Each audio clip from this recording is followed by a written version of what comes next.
Now, while of course this is a very intricate kind of video, I'm going to make one which is kind of to the point, just gets the gist of everything to you as quickly as possible, and then I'll make another video down the line which goes much more into depth about everything. So, we know Naboo is perhaps one of the most consequential worlds in the Star Wars universe, as it's the home world to both the Emperor Palpatine and Padme Amidala herself. Padme would do numerous things to shape the galaxy and have a husband and children who would change the course of the galaxy forever. As for Emperor Palpatine, he may have been the most important figure to the galaxy in over 1,000 years. In both legends and canon, he hailed from the planet Naboo, became its senator, and eventually was elected as Supreme Chancellor before declaring himself Emperor, and returning the galaxy to Sith rule. In canon, we know very little of his life before Episode 1, but we know quite a bit in Legends. We know about his relationships with his family, his mentors, his enemies. We particularly know about his relationship with his Sith master, Darth Plagueis, who in Legends is not human, but is a Mun named Higo Damask. How Damask found Palpatine is what I want to dive into today. So to start, I've already made a video about how the Sith find their apprentices without the Jedi knowing. Check out the video if you haven't seen it, but in short, the Sith use the Force to not only find Force sensitives, but also to determine their concentration of midichlorians. This way, they don't have to rely on blood tests or other more intrusive methods that may attract the attention of the Jedi. So, how did Plagueis find the future Sidious? Well, let's start by talking about who Palpatine was as a child. He was born on Naboo 82 years before the Battle of Yavin. That means 82 years before Episode 4, A New Hope. And in Legends, he was simply known as Palpatine, having not used his first name since his time as a child out of spite for his family. So you guys can pretty much understand that he hated his family. His first name was Sheev, and this wasn't revealed until the new canon. Young Palpatine was born to Consina Palpatine in the noble house Palpatine and had at least 2 brothers and sisters. Now, just the name Consina is a Latin name, so it makes me wonder if Palpatine is Spanish or Mexican or, Latin descent.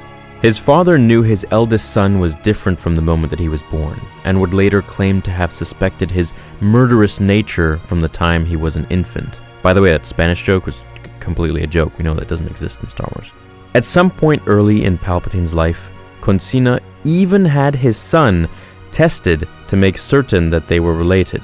While a teen, Palpatine joined public service in the Legislative Youth Program, as was mandatory for all the Naboo between the ages of 12 and 20. Padme also participated in the program years later. From the beginning, Palpatine didn't get along with his father, who he saw as insular, incompetent, and arrogant. His father was very involved in politics, and Palpatine would soon use that against him. By the time Palps was around 19, the election for the new monarch of Naboo was underway, and 2 different political camps opposed each other.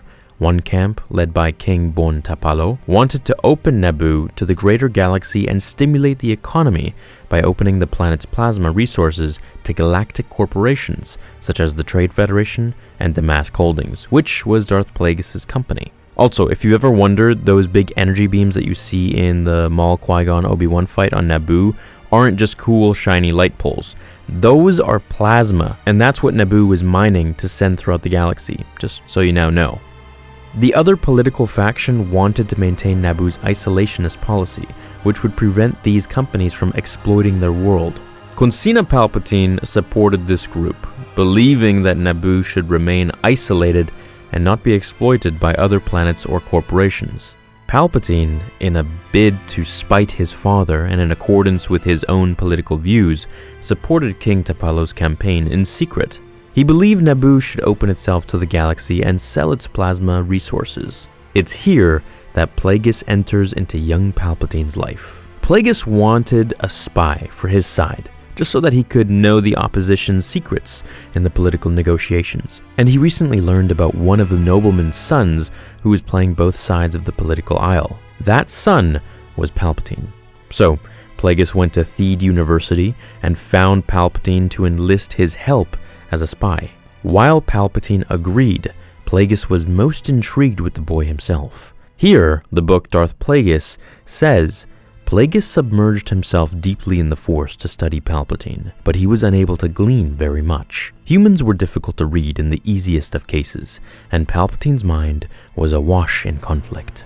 So much going on in that small brain, Plagueis told himself.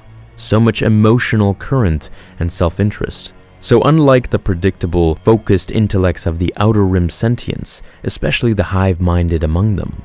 Plagueis couldn't read him, but could sense his Force potential, which made him even more compelling to Plagueis. Palpatine agreed to act as a spy for Damask under the sole condition that he'd report directly to the moon and not through an intermediary. Palpatine reported on the corrupt dealings of numerous Naboo diplomats and their plans against King Tapolo's efforts to export plasma. This spying relationship would soon blossom into the Sith apprenticeship that we all know, which I'm going to cover Palpatine's plunge into the dark side in another video. Then I'll merge these two and you get one full long video.